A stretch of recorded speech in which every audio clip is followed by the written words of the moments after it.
What's up, guys? How's it going? Let's get started. Sweet. Thanks for all everybody that showed up on time. Kind of a smaller crowd today, but I'm sure we'll have some more people join in later and some more people join in on YouTube. So yeah, today is our Tuesday Zoom. That means we're just going to do a Q&A today. So that could be about any topic, creative finance, wholesaling, rental properties, fix and flips, land, multifamily, whatever you guys have questions about. Feel free to raise your hand or drop a question in the comments. We will prioritize people that have their hand raised and their cameras on. So if you have a urgent question, we encourage you to raise your hand, and we will be going to questions here in a second. And we're live on YouTube, right? Yes. Okay. So let me make sure I got my ducks in a row.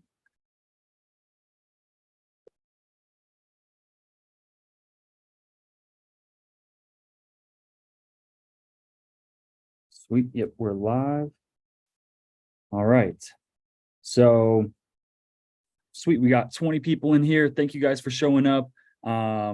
Yeah, hopefully you guys like the music. We figured out how to do some intro music. So I just typed in non-copyright beats. I would have played something a little bit more fire, but didn't want to get taken off of YouTube. So yeah, hopefully you guys enjoy the non-copyright music. So again, yeah, today's our Q&A. If you guys are new to the Elephant Challenge, you're not sure what you're doing in here. Derek says, I went through the list you gave me on Friday in the chat. It was for Georgia and Alabama. I submitted 6 leads. Is there any other lists? Thanks. Great, Derek. Amazing, man. Yeah, we have some more lists. So that Zoom or that activity that we do tends to only be on Fridays. So if you want to show up next Friday, we'll be dropping another list. But in the meantime, if this is you guys are new to the Elephant Challenge, you're new to real estate or at least creative finance and the Pace Morby world, welcome. The name of our group is Herd of Profits. We are leaders in the Sub-2 community. We are mastermind students with Pace Morby, and we do a lot of real estate deals. So we primarily wholesale creative finance deals, but we also have a few rental properties, a couple of wraps that we've done, some sober living, some Section 8. So some experience under our belt, no doubt. If this is your first time in our group, in the Elephant Challenge, the Herd of Profits group, if you've never seen us, you've never been in a Zoom, if you guys could type 1 in the chat. I want to see if we have any newbies. And don't be afraid to leave a comment. So yeah, if you guys are brand new to our group, if you could type 1 in the chat, always like to see who our new members are. So let me go ahead and share my screen. And then yeah, for all my OGs, you know who you are if you can. Angela, okay, nice, Angela. Thanks for typing 1 in the chat. I think we have some more, but they're a little shy, so we'll give them some time to warm up. But thanks, Angela, appreciate it. Durrett, please remind Joey to send me his schedule for the Zoom meeting for the hybrid proposal. Thanks, Joey. I know he can hear me right now, so he's on it. Sweet. Okay, so yeah, let me just share with you guys some resources, some good stuff. You can find us on Facebook. We have our own Facebook group. It's called the Herd of Profits Facebook group. It's totally free. I just accepted everybody, so we have no new member requests. But yeah, so we're 1,400 members and growing. So if you guys would like to join, I just made a post letting everybody know we're getting started. So, you know, we have people selling deals in here. So if you're looking to buy deals, there's people posting deals in here, tons of people to ask questions. You know, we talk about monthly meetups that we host, all that good stuff. We also have an amazing files tab. I go over it every Zoom that we do twice a week. So I'll go over it very quickly. We have a purchase and sale agreement. This is a wholesale friendly contract, $3,000 value, yours to have, do what you want with it. We also have frequently asked questions about seller finance, selling on terms, subject to, We have a seller net sheet. We have a script for calling agents. We have a foreclosure process PDF, a estimating repair cost PDF. We have our buy box that you can download and check out. We have an underwriting calculator that's yours. And then lastly, we have these LOIs, that stands for letter of intent. These are how we send 10, 15, 20 offers a day, is by sending a letter of intent. So we have a hybrid, a subject to, and a seller finance LOI that you're more than welcome to have. And some exciting news. If any of you guys are familiar with who Jerry Norton is, not sure how this happened, but he requested to join our Facebook group. So he's now a member of the Herd of Profits community as well. So shout out to Jerry. I don't know if he'll ever see this, but yeah, shout out to Jerry. Jerry joined our group. So that's huge. And then we also have Bill and I invited him. Did you? Is that Jen? No, it's Angie. I invited Jerry Norton. I'm like, heck, it's worth a shot. That's awesome. How did you get in touch with him? He has a Facebook profile, so I believe my friend requested him. I sent him a message, and then I believe I invited him to the group. Wow, amazing. Shout out to you, Pansy. Yeah, I saw that yesterday, and I was like, Jerry Norton's asking to join the Herd of Profits. So yeah, definitely surprised by that. But yeah, shout out to you. That's awesome. Thank you so much for getting him in there. That's huge. And then, yeah, so we also, like I said, we have 2 Zooms a week, Tuesday and Friday. Today's our Q&A. So you can see we're live on YouTube right now. If you guys go to Angie's YouTube channel, I'm going to drop the link to that in the chat. Where's the chat button? Right here. So if you could please take a second and go subscribe to Angie's YouTube channel. On the road to 1 million subscribers, and we're so close. So we just need a couple of more. If you guys could come subscribe to Angie's YouTube. And then all of the Zooms that we've done in the past have been stored and kept here. As long as YouTube doesn't take them down, then they should be up here. But yeah, we've called agents, we've underwrote deals, we've identified markets. We've looked at fix and flips, buy and hold, subject to, seller finance deals. So if you guys are looking for, just further education, more content to absorb, we share a lot of information that I would say is going to be very hard to find on other YouTube channels. So we go pretty deep into underwriting and calling agents and sellers, all that good stuff. So subscribe to Angie's YouTube, come check out these videos, comment, like, share these videos with your grandma, with your aunts, your uncles, your daughters, your dogs. So share them with whoever you can, whoever's interested in real estate. I forgot to drop the link to our Herd of Profits. Let me do that. So there's the Facebook group as well. If you're not a member of that, feel free to join. Again, totally free. So we are just glad to have you here.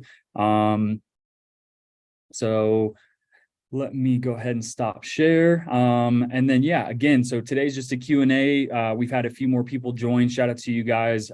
You're late, but we won't punish you today. So if you guys have any questions regarding real estate whatsoever, whether it's underwriting, rental properties, tired landlords, fix and flips, foreclosures, probate, whatever you have questions about, feel free to raise your hand. We will be prioritizing people that have their hand raised, just like Enrique does. If you ask questions in the chat, we'll try to get to you. But if there's a ton of people with their hand raised, we might not get to your question. So we encourage you to raise that hand. So no worries, Jay. You're not in trouble. No problem. So yeah, Enrique, what do you got for us, man? Hey, man, do you hear me? Yeah, I hear you. Hey, how are you, brother? I got a couple of questions about subject to, basically. Okay. And I know you guys talk about a lot of about wraps, and my question is, how do, like, if this do on sell clause get triggered, how does it work with a wrap? If you already wrap it out, how can you handle that that do on sell clause? Yeah, very good question, man. So and to be honest, the wrap part of that, mechanism isn't too important. Like, it doesn't matter where it's at, whether it's you've wrapped it, you just bought it, you're renting it out, right? Your question is just like, how do you handle the due on sale clause, regardless if it's a wrap or a rental, right? So it all works the same, is essentially what I'm saying. So there's several things you can do. Are you a sub 2 student, Enrique? No, not yet. Hopefully No. at the end of the month, but not yet. Yeah. Okay, no worries. Also, we have an affiliate code as well too. If you are looking to join Sub 2 soon, we have our affiliate code that you can get a discount on joining Sub 2 as well too. So, if you're interested in that, I think if Rachel's here, she can share that with you, or Angie. So yeah, due on sale clause. So, and then let me just preface that, right? If nobody knows or somebody doesn't know. So the due on sale clause, right? When we're talking about subject to deals, and you buy someone's home subject to their existing loan, right? You take the deed of the property, the seller sells it to you, but the loan stays in place, right? So every bank, every mortgage lender out there has this due on sale clause. It's also called other things, an acceleration clause, and it has a few other names as well, but due on sale is the most popular term. So, and that term is exactly what it sounds like. They want their money back due to the, because you sold it, right? It's your funds are due because of the sale. So there's a few different things you can do, right? Now, when we explain this to sellers, this risk, which we do divulge, right? Like, there is a risk that the loan could be called due. We let them know, first off, it's extremely rare. It happens less than 0.05% of the time. It's extremely rare. It's very unlikely it will happen, especially when you're dealing with large banks like Rocket Mortgage, PennyMac, Chase, Wells Fargo, all Freedom Mortgage, right? These are just large international lenders. They have tens of thousands of loans out, so they just are not keeping a close eye on all of these loans. So it's very rare, one, that they even find out in the first place.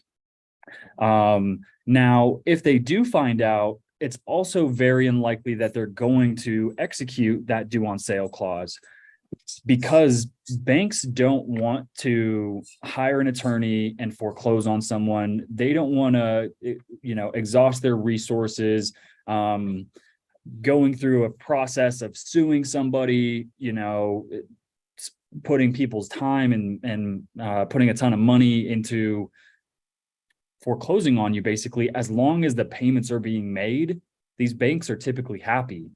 Even if someone is missing payments, right? We've seen sellers go as long as 5 years without making payments. Ange, can you mute? Someone's talking. I don't think I have the power to do so. Dylan, you should have the power because you're a host. I know, I can't. I'm gonna shout her out. Nydia, if you could mute yourself. Thank you. Okay, where was I at? So these banks, they don't want to do that. It costs them money. It takes a lot of time. It's a lot of effort. Even if people are missing payments, I've seen banks take as long as 5 years to foreclose on someone. They're in the business to earn interest. They're not in the business to own real estate. So when they foreclose, they take ownership of that home. They then have to sell it at auction and usually take a loss on it. So now, if they still want to go through with it, here's a few things you can do. And sorry, Enrique, it took me a long time to get to the answer. One thing you can do is hire an attorney to call their attorney or the bank, a representative of the bank, and just explain the situation. In most cases, sub 2 deals are primarily used for either people in foreclosure, or they're used for people that have little to no equity and they need to sell, right? So it's a case where maybe that seller would have to have gone through a short sale, and in a short sale, the bank loses money. And if they miss payments and have to foreclose, the bank loses money. So even if the bank finds out, right, and we can call them and explain to them, obviously have your attorney do so, they're going to be okay with it most of the time. Now, let's say you go through that step, they're still not okay with it, they still want to take the home back. what you can do is called a paperwork dance. Essentially, you can deed the property back to the seller. So bring ownership back to the seller. And now, right, it doesn't show that a sale happened. The seller is now the owner of the home again, right? They're the borrower, everything's back to normal. You would just then rebuy the home on a contract for deed or a lease option, still leaving the deed in the seller's name, but giving you power to rent it out or wrap it. And in a wrap, your question, right?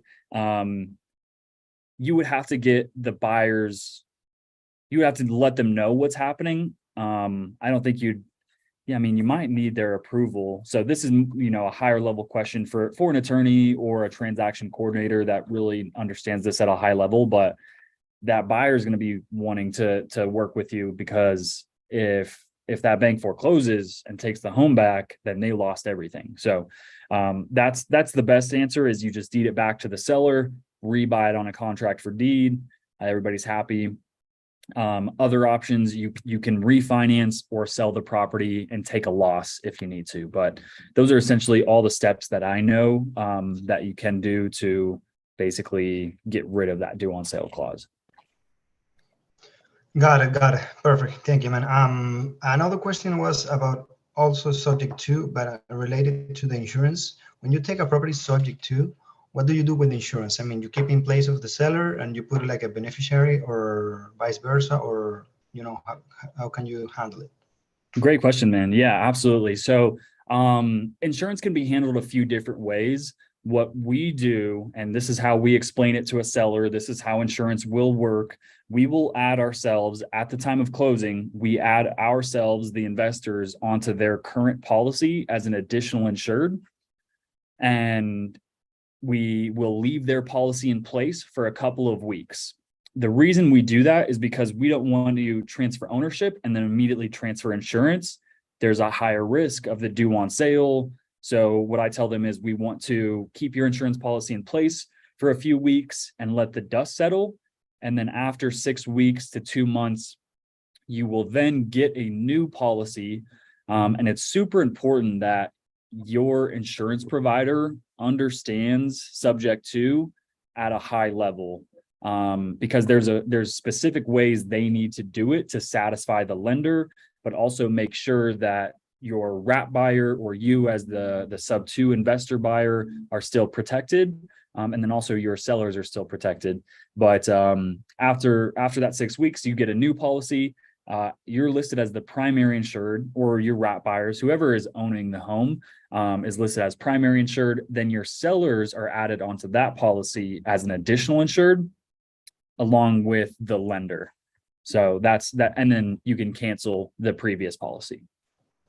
Great. I'm asking about insurance because I'm calling sellers and agents right now, and I don't know, but here in Florida, the insurance issue is getting a little bit tight. Some companies are just leaving the state, and some companies are putting more issues about the policies for the for the storms and everything, and all the sellers are asking about insurance. They are getting, a lot worry about insurance. So that was my question about. So great. Thank you, man. Thank you for your answer. Yeah. Great questions, Enrique. I could tell you're out there talking to sellers and agents, because those are high level questions you're only going to know to ask when you've been asked them by sellers and agents. Florida, we're also dealing with this in Texas on the coastal areas like Corpus Christi, that insurance companies don't want to, like, these hurricanes seem to keep happening, and these insurance companies are losing money, or they're just charging outrageous fees. So also understand, when you're looking in areas like coastal areas, Louisiana, Florida, parts of Texas, that your insurance after you close on a sub 2 is very likely to go up. If they locked a policy in and a year, 2 years ago when they bought it, and then after you buy it subject to and go to get a new policy, insurance rates have gone up by quite a bit. So take that into consideration with your underwriting. Your insurance is going to be a lot more expensive in those coastal areas. So Yeah. Actually, I was talking with the seller, and she told me about 500 a month for a policy, but it was like a tenant in place kind of policy. A So landlord policy, yeah. policy, yeah. And by the way, last question. Yeah, Let's say because I have a couple of buyers aligned, waiting for me to land a deal. I don't know. They trust me. I love it. So yeah, but the thing is, when I talk with sellers and pitch, not creative, but I just mention the idea, a little bit. When it comes with high level questions and objections, uh, mostly with the English speaker one, I have like a language barrier to feel confident, and because I have the knowledge, at least the basis. I know, but I'm get a little bit confused explaining to it. So let's say I have a warm lead and I have the buyer. Can I submit a lead through your form and all that? Yeah, absolutely. So like, for example, right, and it makes sense, like if you're not able to articulate it in a way that they can comprehend, right, it may sound a little sketchy, a little scammy to them, which we get all the time. I literally just had a seller, first thing he says to me, after his agent introduced us was, yeah, man, this sounds exactly like a scam. Like, you're gonna have to prove to me that it's not. And fortunately we did. They're signing that contract today or tomorrow. But 100%. So you have to be able to articulate it in a way that makes them feel comfortable, explain the risks and how we overcome those risks. So for sure, if that's like the only part you're stuck on, right? It sounds like you know how to find these deals. You have buyers for these deals, right? I'm sure you have title companies and earnest money and everything. You just need help getting someone in there to close it. That's something that we can help you with as well too. So 100%, anytime you guys submit leads, so for everybody, not just you, Enrique, if you guys are submitting leads to us and maybe you're stuck in just one specific area like that, where you just need help getting a final closer to get it to get it a signed contract, and you can do everything else, just specify that in the notes when you submit the deal. And then someone on our team will be able to put that lead in the right bucket to get you the help that you need specifically. So yeah, absolutely. Thank you, man. I appreciate it. And sorry for taking that long. No worries. No worries. Thanks, Enrique. I actually like when people take that much time, because then it doesn't mean I'm standing here saying, who's got questions? So shout out to you, man. Adrian says, how do you find an insurance company that is knowledgeable and educated on sub 2? Referrals. So we just so happen to be lucky enough to be connected with the guy that Pace uses. So the Steadily Insurance, I'll share with you guys. Steadily Insurance is knowledgeable about subject 2. They're a broker as well, so they can shop around. But you're gonna want to find someone that is a veteran with insurance. They understand contract for deeds. Depending on what state you're in, this is called something different in every state, but contract for deed, bond for deed, agreement for sale, executory contract. That's essentially the type of insurance that these people need to understand how to do it properly. So I know Steadily Insurance, but I would say also referrals, utilizing the creative and Facebook group and sub 2 Facebook group if you're a student to get referrals, but Steadily Insurance is who we use. All right, sweet. We got 38 folks in here now. Any more questions that you guys have, feel free to raise your hand or post it in the chat. What's up, Derek? You got a question? Yes, sir. I was just curious what might be a reason why I wouldn't be notified. Sorry, Derek, you cut out there. You said what would be a reason you wouldn't get notified of what? I missed that. After a lead was submitted. Good question. So I can check, but you should be getting notified. So anytime a lead comes in, you should get an email. Well, there's always a screen that pops up that says, we got your lead. Thanks so much. So if you're not getting that, that could be why. But you should be getting notified again anytime we leave a note like seller was interested in our offer, whatever note we leave on that file, you'll get an email with that update, or you'll get an update if we move it to like 2-week follow-up, daily follow-up. Maybe you have us like, maybe we're going to your spam accounts is also a possibility, but I can check if you know. I need either, if you're direct to agent, I need an agent's name, or if you're direct to seller, I need that seller's name. Okay. Direct to agent was Rose Melton, Melton. Okay, so I got that one. So that one looks like it came in. That one looks like it just came in yesterday. So we just have not gotten to that one yet. Yeah, it came in last night. So we just haven't gotten to that one quite yet. Okay, awesome. Nice. I'm glad you got it. That's great. Yeah. So yeah, we try to, any lead that comes into our system, we ask you guys for at least 48 hours. Obviously, we have a lot of leads in the system, so we may not be able to get to yours in time.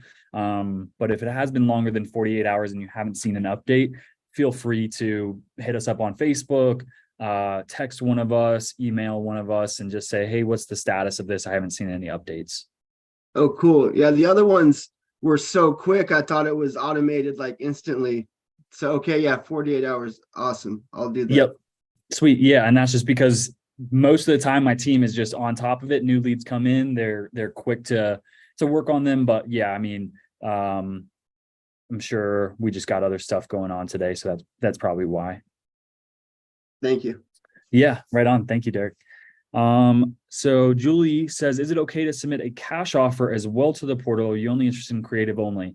Yeah, Julie, great question. We're definitely interested in cash. Feel free to submit them. I will say that creative is definitely our specialty, but that being said, we have wholesaled quite a few cash deals. We have a ton of cash buyers in our network. Cash in the current market we're in has become a little bit harder. It's not impossible, but your numbers have shifted down. So when investors and fix and flippers were buying deals at 80-85% of the ARV, they're now buying at closer to 60-65% of the ARV. So better cash deals are just harder to come across, but absolutely we do look for cash deals. And then Dorette asks, how do you submit a lead? So good question, Dorette. I forgot to share that. So yeah, one of the benefits of the Elephant Challenge in general is just having the opportunity to do a joint venture or partnership with a team or a group that is doing deals in the areas that you're looking to do deals and or live in. So for everybody in here, we actively market and have campaigns going on in about 25 different states. But that being said, we have buyers probably in every state across the country. So we're not opposed to the other 25 states that we don't actively market in. We just want to not be so spread out. But if you come across a very hot deal in like North Dakota, we don't market in North Dakota, I think for obvious reasons, just not a ton of people live there, not a ton of investor activity. But if you come across a very hot lead in a more metro, not so rural area of North Dakota, we'd love to take a look at it and see if there's anything that can be done there.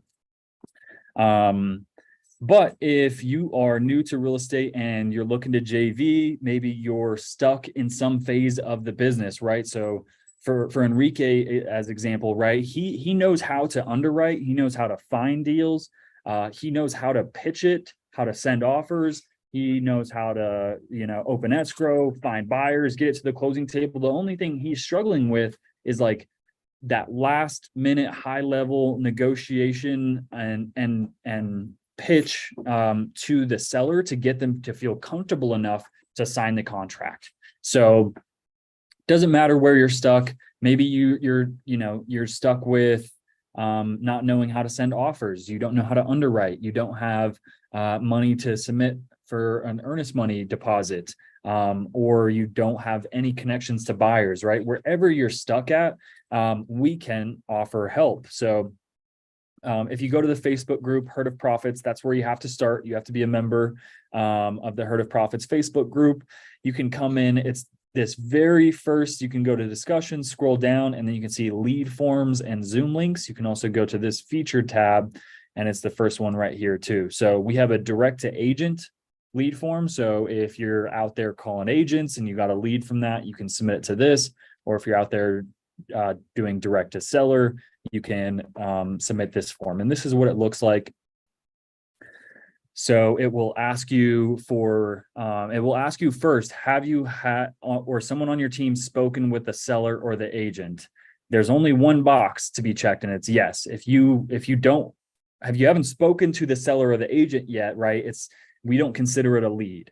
If you just drove by a house and it has tall grass, but you haven't spoken to anyone, you don't know the story, you don't know their motivation, it's not a lead for us. It still could be a potential lead for somebody, but we want to find out what their motivation is, what's going on, how, do they even want to sell, right? We don't even know that. So first box, super important, make sure you've actually spoken to the seller or the agent.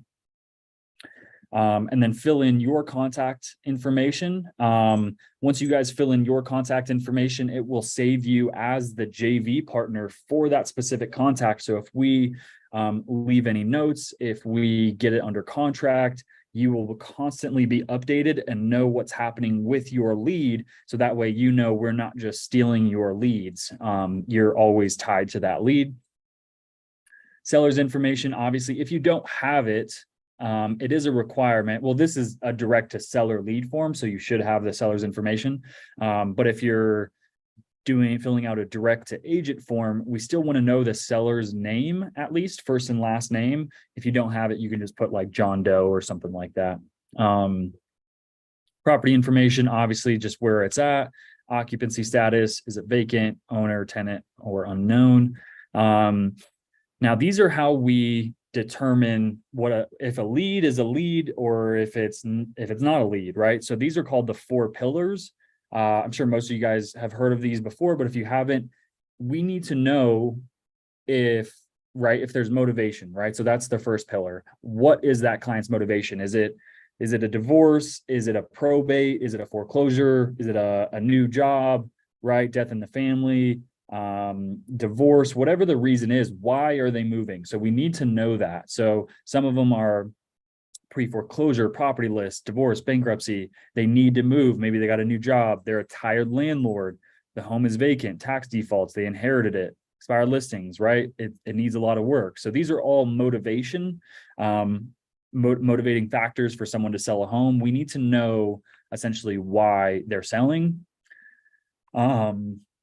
Priority level based on their motivation, right? Are they like highly motivated, or we don't know how motivated they are, or they're not motivated at all? Type of lead, how you found this lead, right? Like, is it a tired landlord, on market, pre-foreclosure, probate, right? That kind of ties into motivation. So the first pillar is motivation. The next one is timeline, right? How soon do they need to sell? 30 days, 60 days, 90 days, 120 or 150 or more. So always a good question to ask. How much time, or what is your timeline? How soon do you need to sell? So that's the second pillar. Property condition is the third pillar. So we put it in just a scale of 1 to 10 for you. And then the fourth pillar is price, right? So what price do they want? So those are your 4 pillars: motivation, timeline, condition, and price. And then additional information. So if Enrique was going to submit a lead, he would, put all those indicating factors and say, seller is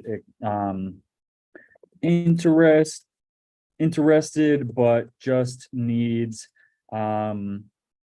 final closer to get a contract signed. That is really all the help I am needing. So boom, just something like that to let us know exactly what you need. Someone's calling me from Mill May, New Jersey. If that's you guys prank calling me, I'm not answering it. And then property financials, it just asks you a few more questions and then you submit it. It also asks you who referred you. So whether it was me, Joey, Angie, Dom, Rachel, Travis, Linda, Robin, or Artie, or if you found it on the Facebook group. So that is the lead form. That's how you guys can submit leads if you're interested in doing a JV deal with us. All right, sweet. My voice is already hurting. Does anybody have any more questions? Sweet. We're all experts. I've done my job. Shout out to you guys, man. Hopefully you're out there crushing it. Hey, Dylan, this is Julie. Yeah. Hey, Julie.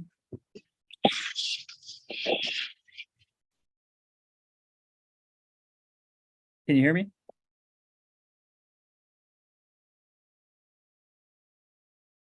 A seller today who's interested in selling. She's an elderly lady that wants to hurry up and sell her property like within 30 days and move to Hawaii. But I'm also a Okay. never ever. I've never done a contract. I've not done any of this before. I am gonna. Do you require? Like, I plan on going to visit. She asked me to come look at the property and give her an idea of what it would sell for. So I Okay. was kind of thinking like 70% ish. You know, I was gonna look at the ARV tonight and then go visit it. But like, would I have had to have done a contract in order to submit to the portal, or, you know, am I able to get help to actually close it and, you know, agree on a price, get me to the Yeah, end? absolutely. 100%. So yeah, the lead forms are not for deals that you have under contract. Okay. Quite the opposite, really. Like, they are okay if you need help finding a buyer, but yeah, I mean, that's the idea for them, is to help you get it to the point where we are getting a signed contract. And then if Okay. you need further help with opening escrow, finding a buyer, that's additional stuff that we can help you with. But that's Yeah. the All exact that case where, stuff. All that yeah, stuff. Oh man. yeah. Exactly. So that's the exact case where we can help you determine an offer that we know an end buyer will buy it at, and we can build in a fee and actually make money on the deal. Cool. And yeah, help underwrite it, figure out your MAO, your max allowable offer, and Okay. write up the contract and do all that good stuff. So 100%. Okay.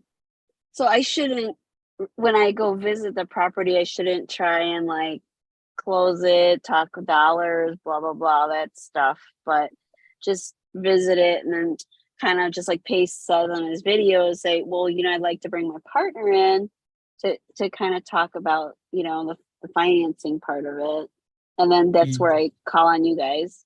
Yeah, 1,000%. So, and Cool. I do this, even though I typically know like what my offer is going to be. I might even know it to the exact dollar where I need to be when I go into a seller appointment, but I'm just the guy that's there just to take a look at the home, right? I Cool. have underwriters on my team, people that write the checks. I'm just the guy that's going to look at the home. Now I am trying to pull out of them, right? Like, what's your number? What number do you need that would make you happy to walk away? And when they say, you know, oh, I'm at like 100,000, great. Okay, we'd love to get you that. I have no idea really what this thing is worth. I'll have to bring it back to my team, and we can go ahead and make you an offer. And we can submit a different offer, cash, creative, so many different options. So yeah, I'm in your same boat when I go on seller appointments. I don't know anything. I would recommend you take pictures. Take a lot of pictures so that way we can understand how much work it needs, and that's your job there. Develop that relationship, be her friend. That's about it. Cool. Yeah. I asked about the roof. She said she had a leak, so she replaced the entire roof. She says the HVAC and air conditioner are good. You know, I like kind of went down through the big items. And while I kept trying to sort of tease out a number from her, she's like, I really want to hear from you guys what the number is. So, okay. And the earliest she can meet me is next week. I know like time is of the essence, but all right, you know, I'll go with your timeline because she has to go to a hospital for some tests. So Okay, this is super exciting. I'm like so Let's excited. go. I can't wait to just hit the submit button. Let's go. Yeah, I love it. And that sounds like a perfect lead, right? Like motivation. She's getting up there in age, maybe medical bills, right? She just wants to go and ride off in the sunset in Hawaii. I love it. Right. Her So son, all her sons and her grandkids are there, and she's here all by herself. She's like 85. So she just wants yeah. to, and she said she's already packing her bags. So she Yep. just wants to get on a plane, go to Hawaii by ASAP. So I love okay, it. might work. I Yeah. hope it works. Yeah. All So right, I would thank say, you. yeah, of course, I would say submit that lead as soon as possible. And then when you do Okay. your appointment, maybe we could present to her like, hey, here's what your home might be worth on the market, but that's going to take 30 or it's going to take 60, 90 to 150 days. And you're going to have to pay agent costs and have Yep. people walk in and out, right? So people are going to judge your home. If it is something you'd like to close quickly on, you know, this is what I think it could sell for on market, but I'm not sure exactly what the number we could sell it at is. I'll have to get these pictures back to my team and then we can make an offer. So. All right, cool. Thank you so Sweet. much. Absolutely. Really, Thank you, thank you. Julie. Of course. Awesome. Have a good one. Exciting stuff. Let's see. Jay says, how do we present ourselves as an investor or a buyer to another buyer to get them to work with us or send us their leads? When we find a buyer, do we send them the buy box first, then go look for leads for them? I got a little lost in that, Jay. How do you present yourself as an investor or a buyer to another buyer to get them to work with us? Can you hear me? Yeah. Okay. So if I want to find a buyer, so I'm going and I'm looking for a buyer and I'm like, okay, great. He's a buyer. And what from there am I finding am I sending them the buy box and then I'm going to look for them the houses or whatever their buy box is and then come in to present them an offer? Or am I presenting myself as a buyer and saying, hey, I'm a buyer, and then what? Like, I think that's my confusion is I don't know where to go from there. Like, I get the whole, you find a buyer and then you submit the leads, but how am I presenting myself? And you'd like to wholesale, right? That's the context you're Yes. talking about is wholesaling. Mhm. Okay. So yeah, you don't have to present yourself as a buyer. Most investors that buy properties for investors love to work with wholesalers. So just let them know, hey, I'm a deal finder. I'm a wholesaler. So you want to get their buy box. Like, what specifically are you looking for? Do you only do fix and flips? Are you looking for rental properties, cash? You know, what areas, what size homes? So get their buy box from them. And I'll share with you an example of what our buy box looks like. It'll look something like this.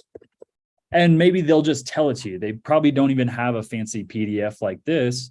But you know, you can write it down, add them to a list. So this is our buy box. Scroll up. So these are the states that we're looking to buy in. You know, we're only looking for 3-bed, 2-bath homes or bigger. You know, we're ideally hunting for $350,000 and below, but we will look at anything higher. Entry fee, we prefer 10% or less, or entry fee less than 20% of the after repair value. We want little to no rehab. We want no small towns, Airbnb worthy areas, and properties that will cash flow from a long-term rental. So when you're out there talking to investors like me, for example, Jay, you know, ask them, what are you doing? What are you looking for? How can I help find you your next property? And then once you know what they're looking for, now you have a specific target, a specific location, type of home to go and hunt and search for them. Does that answer your question? Yeah, that helps out a little better. Okay. Am I missing something? I want you to have No, it's the just clearest like picture. I have a list of like houses, and then I'm like, okay, what do I do with this list of houses? okay, initially, yeah, you find who sold the house or the buyers or whatever, but sometimes that's confusing. So now I'm like, I got the list and then I have the buyers. Am I calling the buyers and say, hey, I see that your house or whatever is on the market? But then sometimes it's not just buyers, it's like the agent. So then it's like, okay, now it's not direct to seller or direct to buyer. It's direct to agent. So I guess you just got to know what you're doing. Right. And I think you're accidentally, you're saying buyer when you mean seller, I'm assuming. Probably so. Yeah. So you need to either be talking to sellers, right? So people that own homes and want to sell them, or agents, people who have a client that's selling their home. So you need to be talking to sellers or agents that are representing those sellers. Mhm. The buyers that you're talking to are investors. Got it. So these are people that are looking to buy fix and flips or rental properties. So my tip to any wholesaler that's looking to get started is like go through these Facebook groups. Like here, I'll show you an example right now. So what area are you looking in, Jay? Where you live or another state? Nevada. Nevada. Okay, so type in Nevada. Real estate. Let's see what pops up. I'm probably a member of one of them. I'm going to go to groups, Las Vegas real estate group. Oh, I'm banned on Marketplace. I can't join that. So look at all these groups. So these are all investor groups. I usually look for people or groups with the highest number of posts. So 9 posts a day. That's good. Boom. I'm going to join that one. 10 plus posts a day. That's not Nevada specific, but Nevada real estate investors. Here's a Colorado one. I'm going to join that one just in case. So let me type in like Las Vegas is probably a better one. Groups. So Las Vegas real estate, 10 plus posts a day. Las Vegas real estate investors, 9 posts a day, right? So come in here and visit these Facebook groups. Here's how you can find buyers. This is for everybody in here, not just you, Jay, but this is a great way to find buyers, right? So look at this. Anyone looking for mobile/manufactured home, I'm coming across some great deals. Look at these comments. Miles, interested. Letty, interested. Sean, interested. These are 3 buyers right here that are looking for mobile homes, right? So let's say you're more focused on single family. Hi there, I have a property under contract in Las Vegas. Great fix and flip or fix and short-term rental, looking for cash buyers to close ASAP. 36 comments. Let's go to all comments. Ray is a buyer that does fix and flips. Angela, Zubin, Edvin. Look, there's his email. So this is just the easiest way you can find investors in your state looking to buy deals, whether it's a fix and flip or a short-term rental. So feel free to like spend a week DMing all of these people that you come across. Like spend 2 hours a day, every day. Like I would shoot a DM to Miles. I would say, hey, Miles, my name is Dylan. I saw you were looking for fix and flips in the Vegas area. I am a wholesaler / deal finder and would love to find your next project. Can you tell me a little bit more about what you're looking for? I'm going to say like price, rehab level, use a comma instead, price, rehab level, location, etc. Thanks. So boom, just like that, Jay, I would spend 2 hours a day for a week doing this, as much time as you can, and then add these people to a list, right? And now you're going to have exact locations, bed bath counts, like what level of work, what price points to now go out and target. And now you can come on to Zillow, right? Let's say he wants something. I have no idea what the zip codes are in Las Vegas, but 89139. 89139. Let's say he wants something in 89139. Boom, here you go. You can see what's for sale. It is, I will tell you, Jay, it's very tough to find fix and flip deals that are actively listed on the MLS. This is going to involve you driving for dollars, door knocking, foreclosures, cold calling tired landlords. It's pretty tough to find fix and flip deals on market, to be honest. Okay. Is this a zip code you live by or close No, to? I just know a lot of zip codes out in Vegas. Okay. Well, for example, but you live in Vegas? Yeah, I live in Vegas. So there's like 89191, 89101, 89115. There's like You do know. You do there's know. Let's go. Henderson, Summerlin, there's Boulder City, there's all over. So there's Perfect. North Las Vegas, Centennial Yeah, Hill. yeah. So it's a lot. You could go driving for dollars in those areas, right? Try to find distressed properties and then go to True People Search. That's another resource. You should write that down, truepeoplesearch.com. And you can find those homeowners' phone numbers, call them or knock on the door, leave a piece of mail and let them know, hey, I'm interested in this home. Like here's my phone number. Please give me a call. So that's it's going to be distressed properties or off-market properties. Correct. Got it. Yep. And that's at least to get started.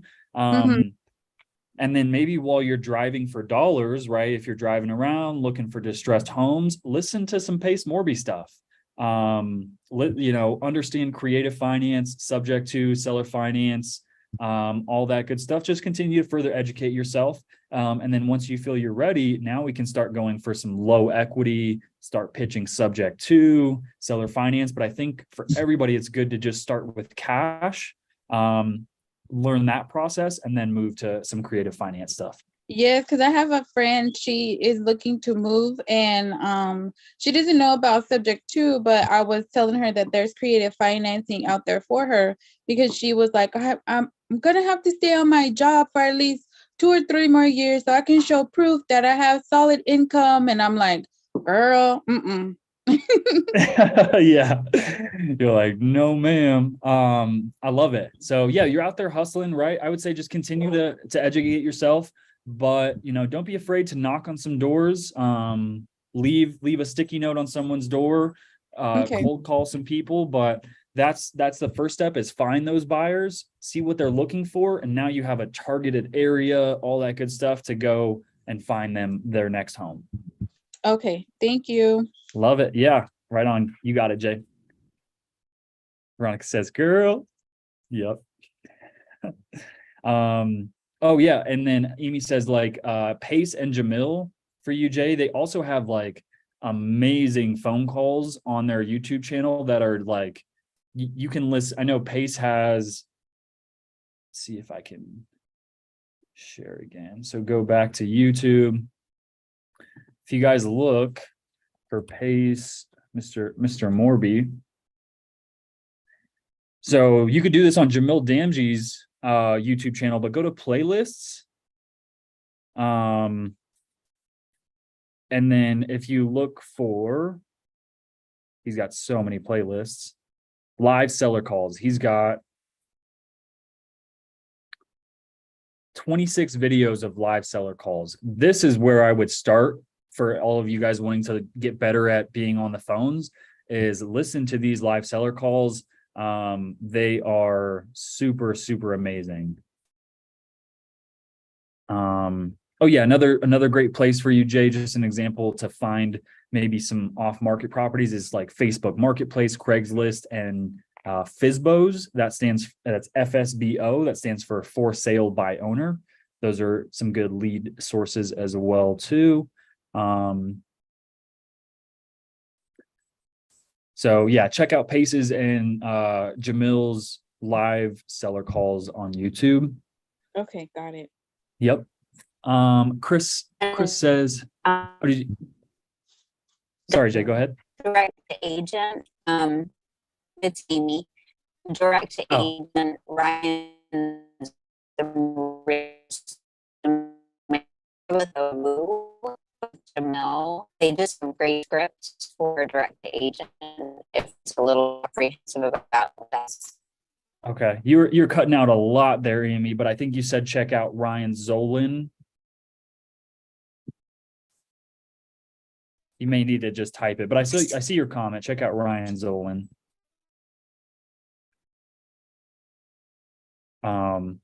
So yeah, check him out. Yeah, I think you're cutting out pretty bad, Amy. Yeah, she put it in the chat. Thank you, Amy. Sweet, we gotcha. Chris says, do we do the live every night or once a week at 6 p.m.? Good question, Chris. We actually do it twice a week. Tuesdays at 4 p.m. So I'm guessing you're on the East Coast. So it'd be 6 p.m. your time. And then Fridays at 2 p.m. your time. So Fridays at 2 p.m. and Tuesdays at 6 p.m. your time. And then Sadakin, who's also in the chat as well, Jay, he goes Sadakin/buyer, Gator/PML. He even puts his phone number. That is a buyer as well too. We just met at the Sub 2 meetup here in Denver the other day. So boom, Anthony's on top of it. Anthony's hitting him up already. I love it. Dylan, any thoughts on opportunity zone as far as investment/rentals? Yeah, I'm not too familiar with opportunity zones happening in Denver, but 1,000%. Like, we actually just bought something in Ohio that so happened to be in an opportunity zone. We didn't even really realize it, but just an extra cherry on top there. We don't really target opportunity zones, but I think that might be something that we're missing out on. But yeah, we don't do too much. We don't focus on opportunity zones right now. Amy, you have a question? I don't know if you can hear me, Dylan. Are you able to? That one sounded good. I could tell I think it's gonna cut out, but we'll give it a shot. Okay. All right, I'm gonna stay at the stop sign as long as I can. Okay. I'm super excited about this little area that I found in Frisco, and I've found some off-market things. One of them I wanted to ask you and Angie and Dom. One of them, the realtor said he believes there are some foundation issues.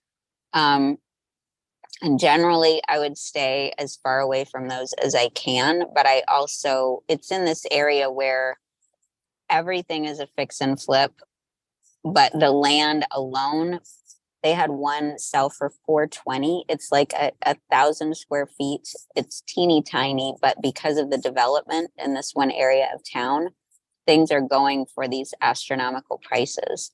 So what are your thoughts if something has a foundation issue?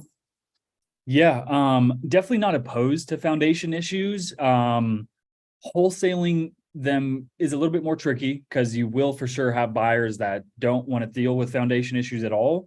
But if you can still build it into your price and get some quotes from some structural people to know that what that's going to cost, and as long as it's built into your price, then if the numbers make sense, they still make sense. So one thing I've learned is when you're dealing with a property that has foundation issues, you don't want to call a structural repair company, because 9 out of 10 times they're going to give you a quote and say, yes, this needs work, right? They're just like a mechanic that's going to find something wrong with your car because they want to earn a commission.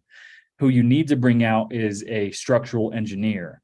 They're going to be able to tell you, yes, this needs repaired, or no, it's just cosmetic, it doesn't need repaired. On top of that, they're going to tell you exactly where you're going to need piers or exactly what's going to happen. And then you can just give that report to a foundation company to then give you a quote. A structural engineer costs around $500 to $600, but 100% worth it. Structural repair company is going to be free, but they're always going to say something's wrong with it. And they're probably going to overcharge you or overbill you for more work than what's actually needed. Okay. Thank you. That's really good to know. And I have a realtor. I think I found my Monique Walker for at least for the Dallas market, which is exciting. That's who Jamel uses. And I guess Pace has one built in with Laura, right? So, but anyway, he may know somebody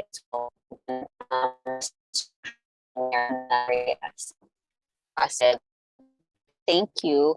Love it. Right on. Thank you, Amy. Sweet. Chris says, any buyers for land? I have there's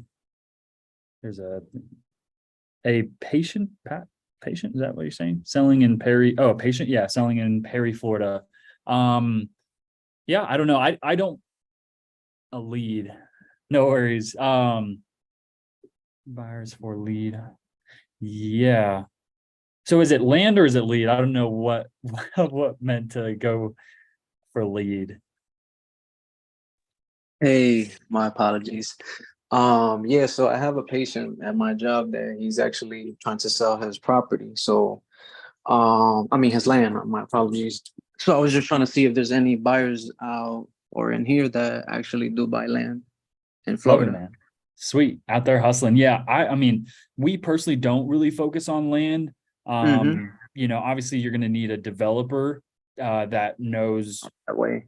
Right. So joining like Facebook for all of you guys is such a huge resource. Like there's billions of dollars to be made just on Facebook. So I would say, you know, like find developers in Florida, like type that in and try to find a group like Florida Developer Facebook group, you know, or land buyers in Florida, right? I guarantee there's some Facebook groups like that.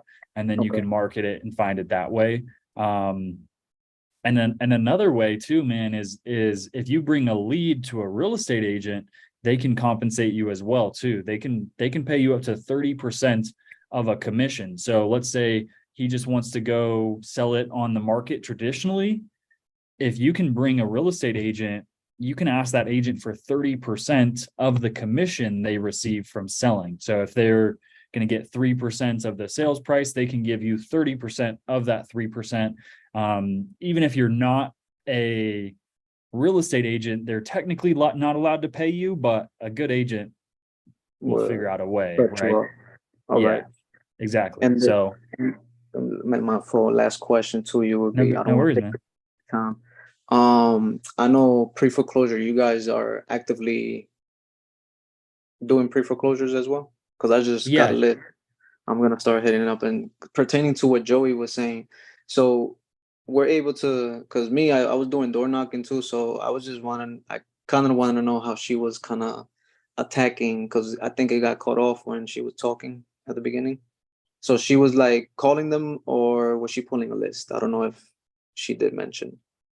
Yeah. Well, I'll tell you how we sort of go after foreclosures, or not go after, but, you know, address foreclosures, right? So you have to think, right? Like these people are public record. They're getting tons of phone calls from wholesalers, real estate agents, debt collectors, right? So they're avoiding answering the phone at all costs. So people that are actually going up and knocking on their door, it shows that, you know, you're really trying. So sometimes they might still get mad. Like, obviously they don't want you showing up at their door, but we always address foreclosures and start with us just wanting to provide a free consultation to let them know what their options are and to help them save their home. Like most of these people, if they're living in it, they don't want to sell. They want to, you know, catch up their payments and continue living in the home.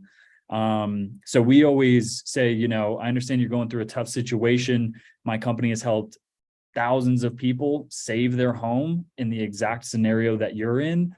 If you don't mind, I'd just love to schedule you for like a free consultation with one of my partners to just go over your options and see if we can't help you save your home. And sincerely, that's what we do. We'll see if we can't do a loan modification.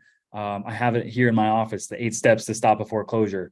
We'll help them like file for a bankruptcy if that's the only option. We'll help them refinance, look for a loan mod or a bridge loan, 50% of the time, though, those options aren't options for them. They have to sell. There's nothing they can do. They have to sell.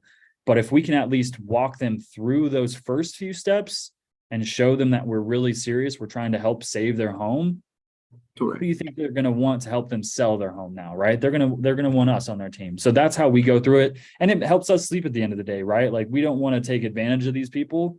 We sincerely want to help them.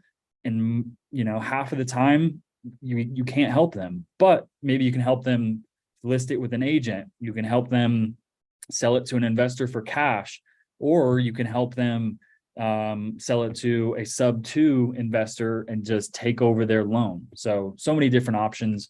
So hopefully that helps. That's how we go through it.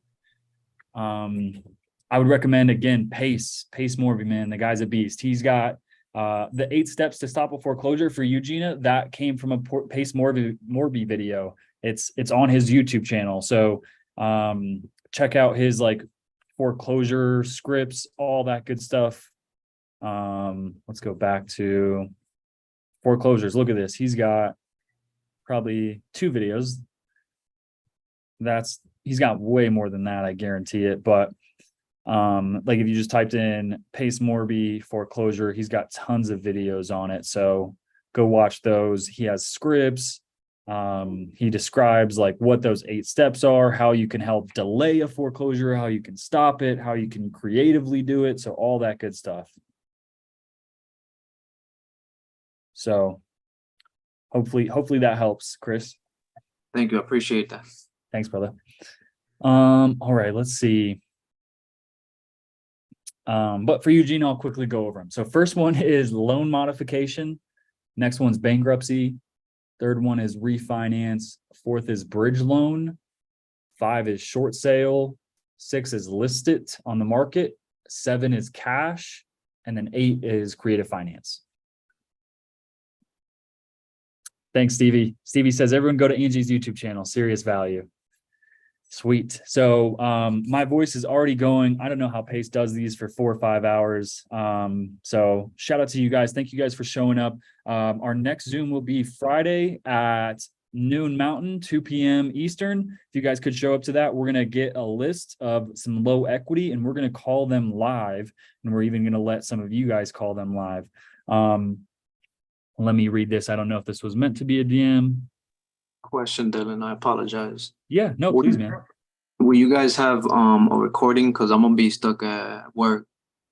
Do you guys have the recording and put it on the Elephant Challenge Circle? Yep. So it'll be on Circle, and we also have them on Angie's YouTube channel too. So I'll drop the link for her channel. Okay. So you can rewatch them there. We got 7 people right now watching on YouTube.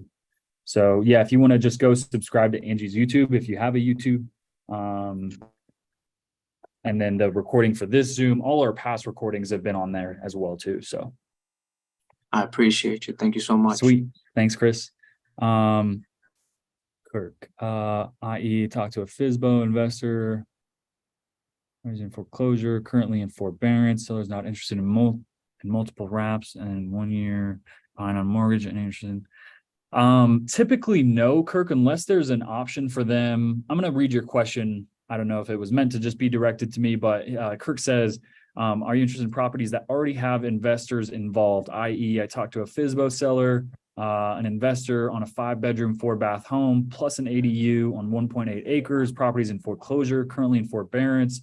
Seller is not interested in multiple wraps and is 1 year behind on mortgage. Any interest in these types of properties?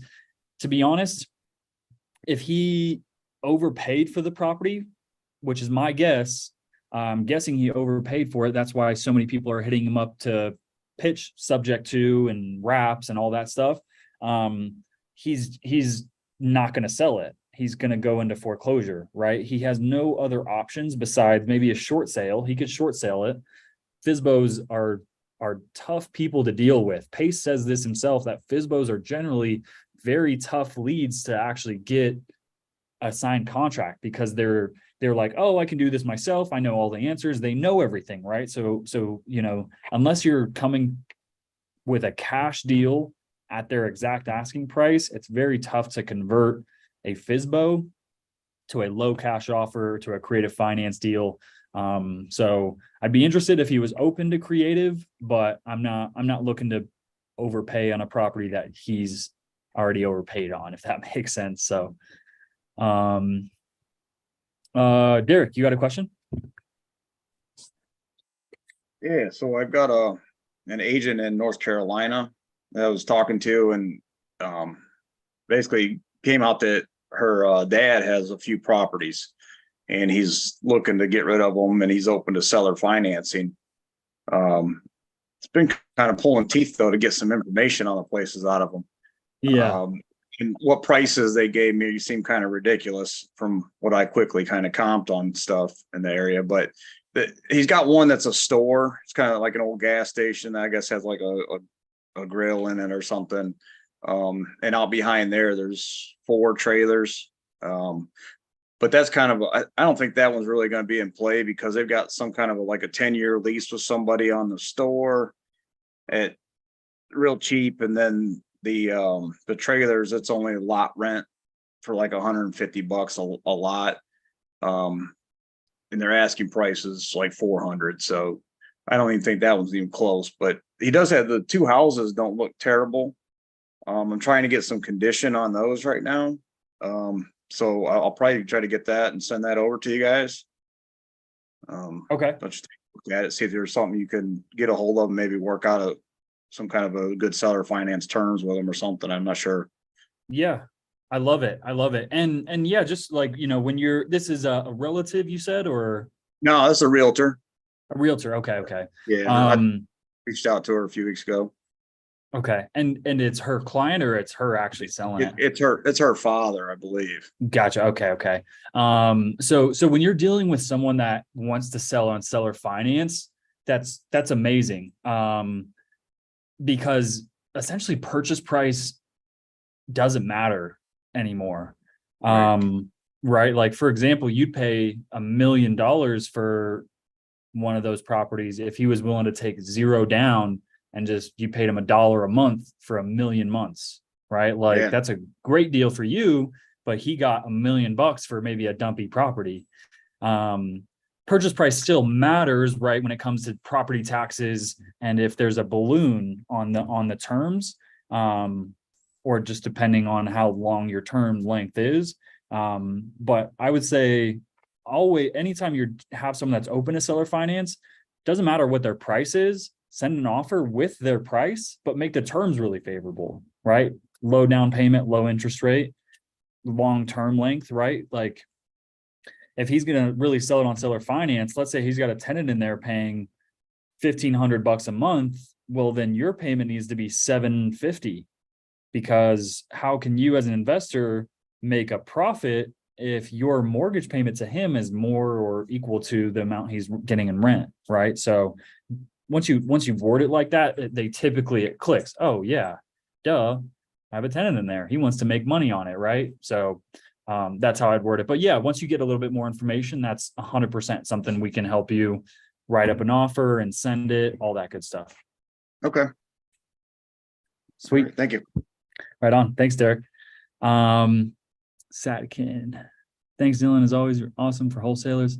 Yeah. So anybody in here, whether you're crushing it as a wholesaler or you're a new wholesaler, Satkin is actively looking for properties to buy. I think you're more looking for rental properties, right, Satkin? Maybe type in the chat what specifically you're looking for. Areas, entry fee, creative, cash, all that good stuff. Amy is also buying, looking for midterm rentals. She's also a Gator, Dallas, and Frisco. All the above. Sadikin's getting anything he can get his hands on. So love it. Awesome. Well, yeah, thank you guys so much for showing up.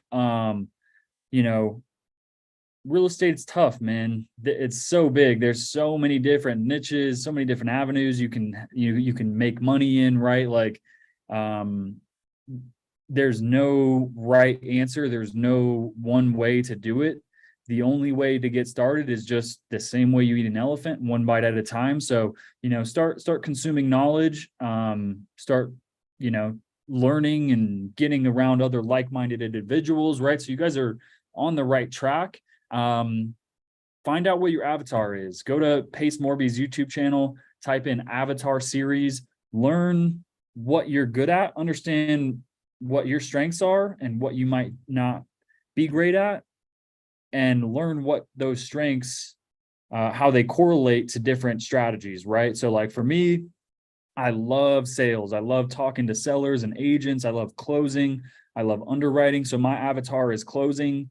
But if you're more of like an integrator, right, you're better at systems and processes and key performance indicators and what are they called? Standard operating procedures, right? Maybe you're an integrator.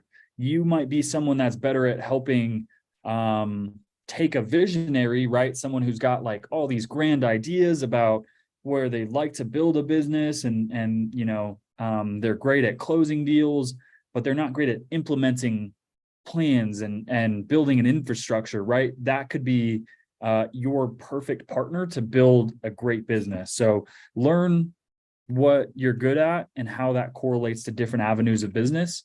But yeah, I think you guys are all in the right space. So yeah, shout out to you guys. If you could join our Facebook group, subscribe to Angie on YouTube channel. And then lastly, if you guys learned anything today, got any gold nuggets, if you could shout us out on the Pace Morby Facebook group, we'd really appreciate it. Just helps us grow our community so we can keep hosting these Zooms and providing value. So thank you guys so much. We'll see you Tuesday at noon Mountain Time. So bring your game faces. We'll be calling some sellers live, some agents live.